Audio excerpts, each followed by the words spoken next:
Hi everyone, welcome back to my channel. My name is Jessica and today we're doing an update on my Pan Those Eyeshadows project. So I've got some exciting things to share with you. If you're interested in seeing how I'm doing in my project this month, go ahead and stay tuned.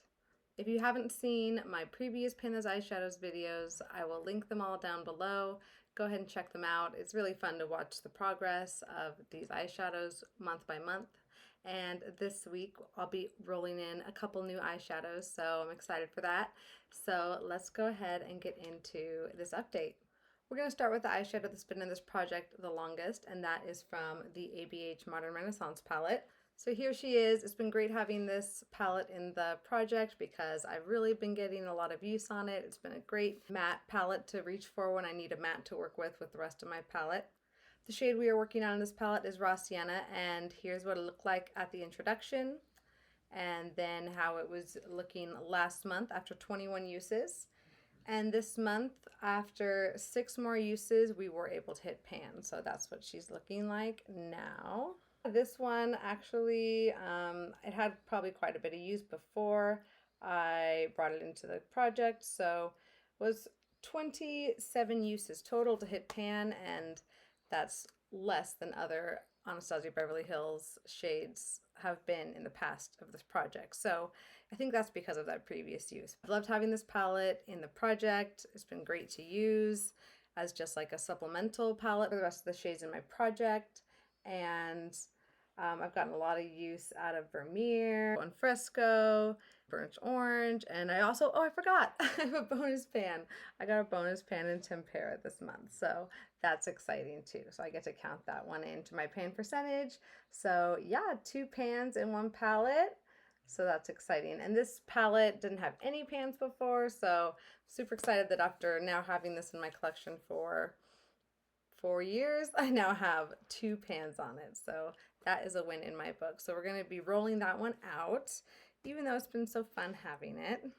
I'm filming on my laptop for the first time today, and it's hard. I'm going to be honest. I'm having a hard time. All right, so that's Raw Sienna. This was a really easy shade to use. It worked well with the other shades in my palette, and it was very easy to integrate it into most of my everyday looks. The next shade is from my Urban Decay Vice 4 palette, and it is the shade Fireball, and it is that kind of pink shimmer shade. So this month I used this shade 18 times. I should tell you that this is kind of a late update. I'm filming this on April 11th, so we're already almost 2 weeks into the month, and I really wasn't wearing a lot of makeup early on this month, so I just kept putting off my update.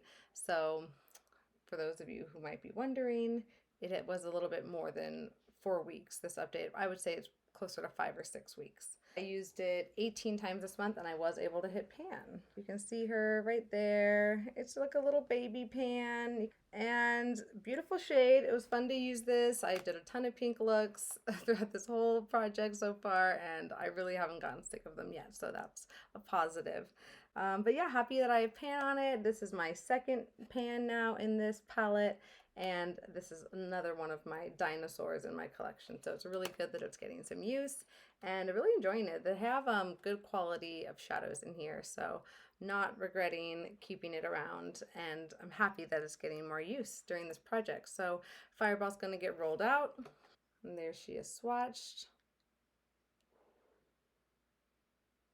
Really pretty shade.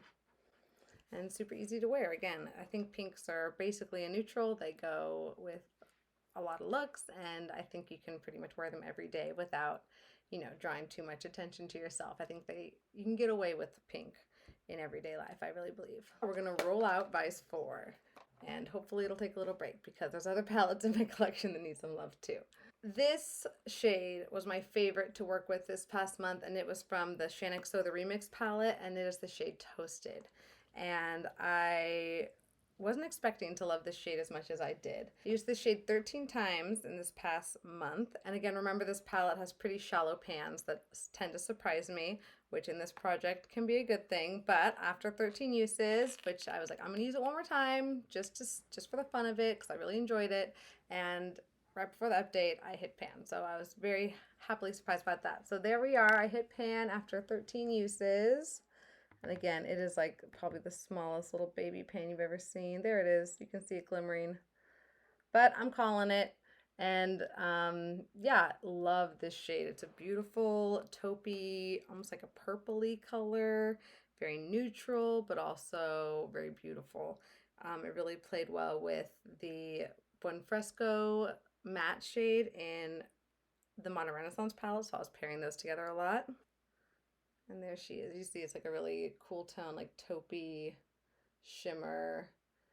It almost like pulls a little purple, brown, taupey, silver. It's just very beautiful in my opinion, and I've really enjoyed wearing it. So really happy they got pulled in, and I'm happy I got a new pan on it. So this palette has been getting a ton of love during this project. It's kind of like starting to fall apart a little bit. I need to fix it, but that's okay. I'll take good care of her. And we're going to roll out the Shannix Remix palette. The next shade we're going to talk about is from the Ciate Glitter Storm palette, and it is the shade Interstellar. It's actually what I have all over my lids today, along with some of the glitter from that palette. It's a really fun palette to use. I've been really making use of the glitters in the palette and as well as the mattes. Since I didn't really have a lot of mattes in my project, I was really pulling from the mattes in these palettes, which has been a good way to get use out of them. So anyways, the shade Interstellar, it was barely used at the beginning when I rolled it in. I'll show you what it looked like.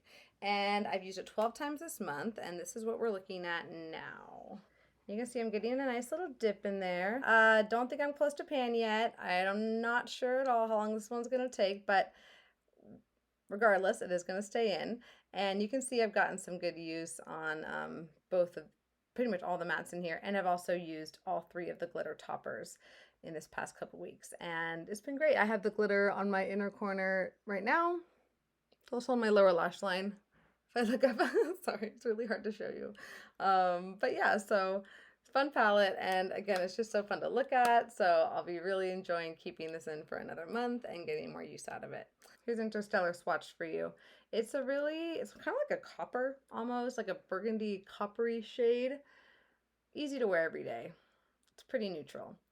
The last shade that we've been working on this month was from this Natasha Denona 5-pan palette. This is their palette number 2. It's like their larger 5 pans they came out with originally. And I was working on the 5th shade here, and that is the shade Maroon. It's called Maroon, I know. Some people might call it this maroon. I call it purple. But anyways, this month I have used this shade only 6 times, so it's the least amount used. It's just, you know, more of a bold color, so it's hard to wear every day. But I think I can do a better job of integrating this in with more looks. Here's what she's looking like after 6 uses.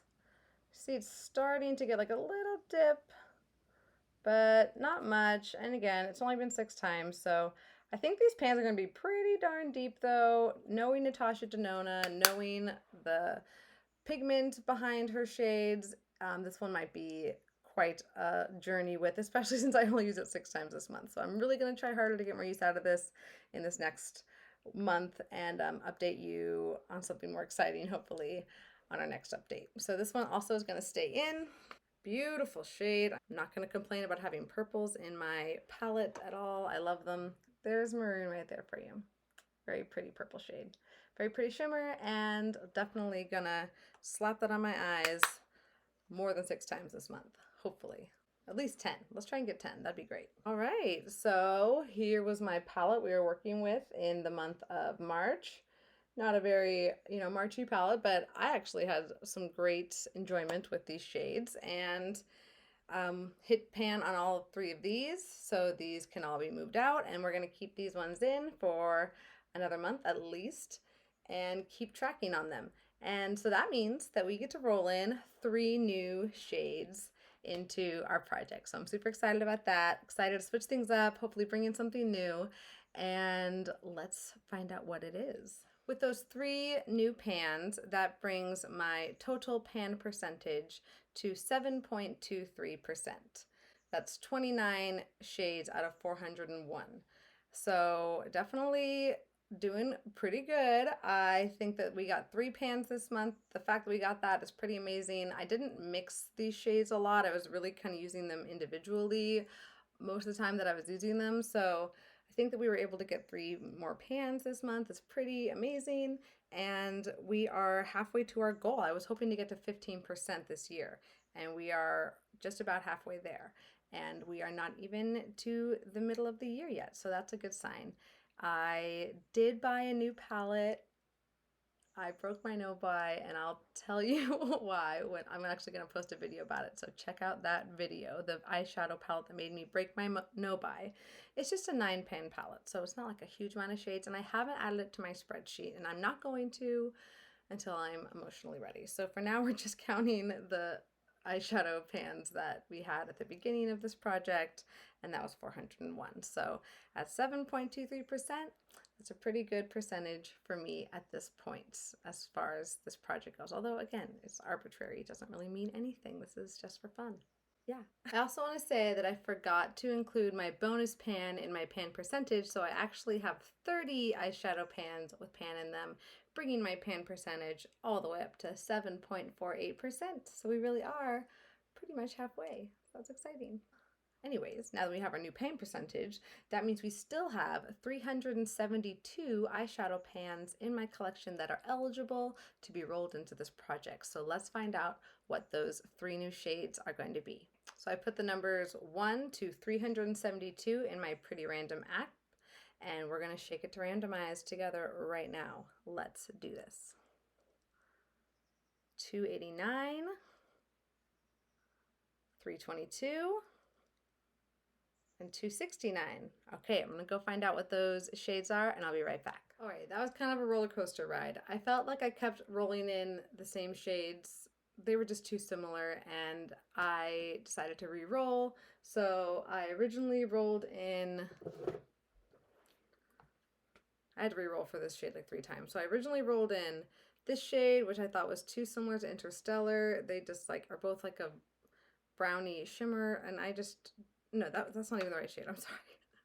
I originally rolled in this shade that's like a coppery brown, and it's so similar to Interstellar that I just didn't want to have 2 similar brown shimmers in my project. So I re-rolled, and then I kept re-rolling shades that were so similar to ones I had already rolled in. So anyways, after quite a few re-rolls, we have our shade selection. So the first one I rolled in, number 200, no, I think it was 269.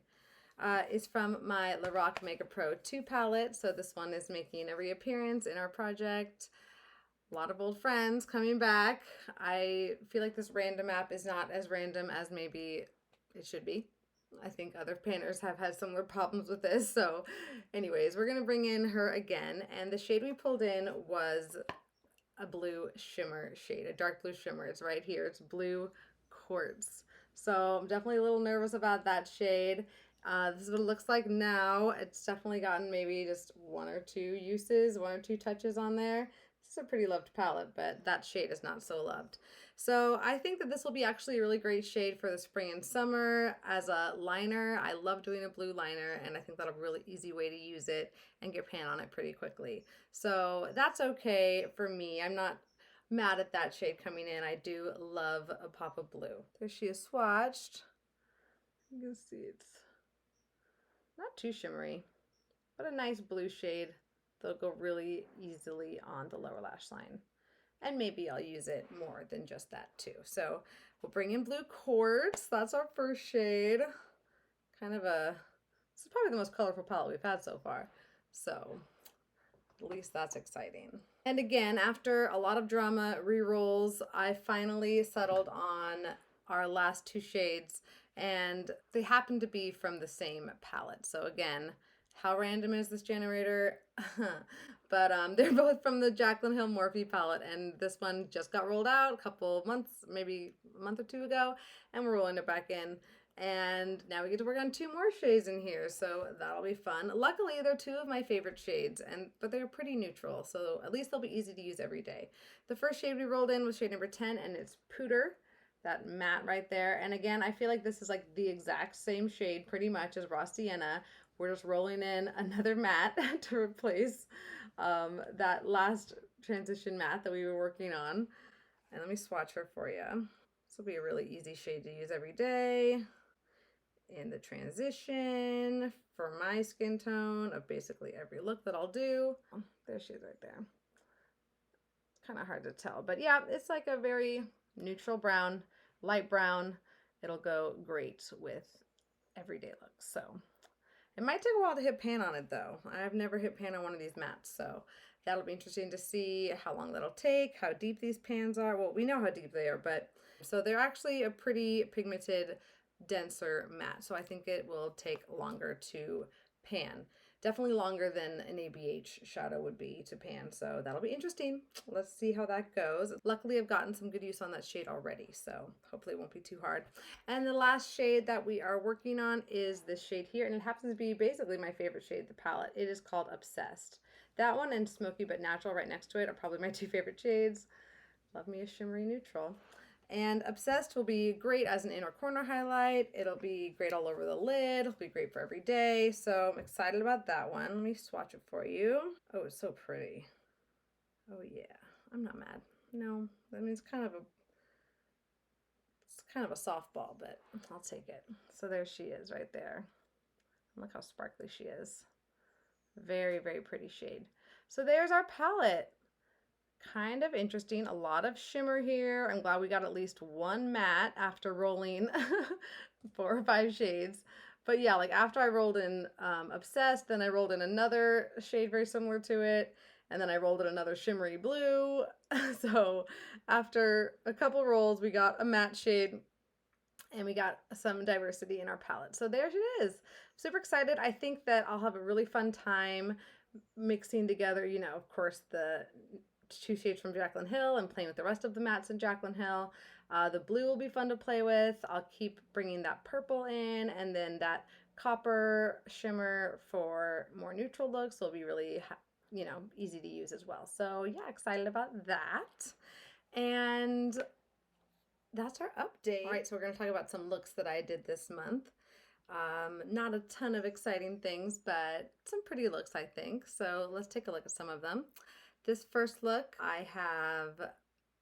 it's kind of like a purple neutrally look. I have Interstellar on the inner part of the eyelid. I have Maroon on the outer part of the eyelid. And I have Raw Sienna in the crease. And I think I have Fireball in there as well. Pretty sure. It looks like it did have Fireball put over it, so let's just say it did. This next look is pretty similar, although I think this one used Toasted and Maroon instead of Interstellar and Maroon. So this had, again, Maroon on the outer lid, Toasted on the inner lid, and then through the crease we had Raw Sienna mixed in with some other mattes too. I'm not sure exactly which ones. And then I also had Fireball. I definitely had Fireball in this look smudged on the lower lash line. This is a purple eyeshadow look I did with Maroon. I think I just focused on Maroon and used Maroon all over the lid. And then I also used shades from the Anastasia Beverly Hills palette in the crease as my mattes. This one I used some of the glitter from the Interstellar palette. So this has Maroon on the inner part of my lid and the outer part of my lid, and then in the center of the lid I used Interstellar, and I topped Interstellar with a glitter. Oh, this was a look with Toasted, and it's really hard to see it in this picture, but this was a great shade to wear every day, and really, really beautiful. And you can see in this look I just put it all over the lid and put a little, I think it was Bonfresco I used in the crease for that. I paired those two together a lot. This was quite a pink shade that came together. It had Fireball on the inner part of the lid and then Interstellar on the outer part of the lid. It pretty much pulls just like a pink look. And then here's another look with purples. Again, I just can't even remember what combination of purples I used. I definitely used Maroon, and I probably mixed it in with Interstellar. It's hard to tell. I think I did. I think Interstellar's on the inner part of the lid mixed with Fireball. But this is also when I had my hair all crimped, so that was fun. That was a fun look. This was a pink look I did. I did this quite a few times where I would use Fireball all over the lid, and then I would use one of the deeper pinks from either the Anastasia Beverly Hills palette or the ShanXO Remix palette to create a pink wing. And I really liked how it looked, and then I topped it with the pink glitter from the Glitter Storm palette. That's what it's called. Yeah, I really, really loved this look. I'll show this last look I did yesterday. And I used Toasted all over the lid. I didn't really get any good pictures of it though. And then I topped it with the purple, like silvery glitter from the Glitter Storm palette. So yeah, not a ton of variety to show you this update, but I hope you enjoyed seeing those looks anyways. And again, here's our palette for this coming month. Super excited about it. I've been hoping for a pop of blue, so I finally got it. And those other shades I think would be pretty easy to work through. Thanks again for taking the time to watch this video. I hope you enjoyed it. If you did, make sure you leave a comment or a like and let me know what you liked about it, or give me ideas for how I should use this palette. And I hope you are having a great day out there, and I'll see you in my next video.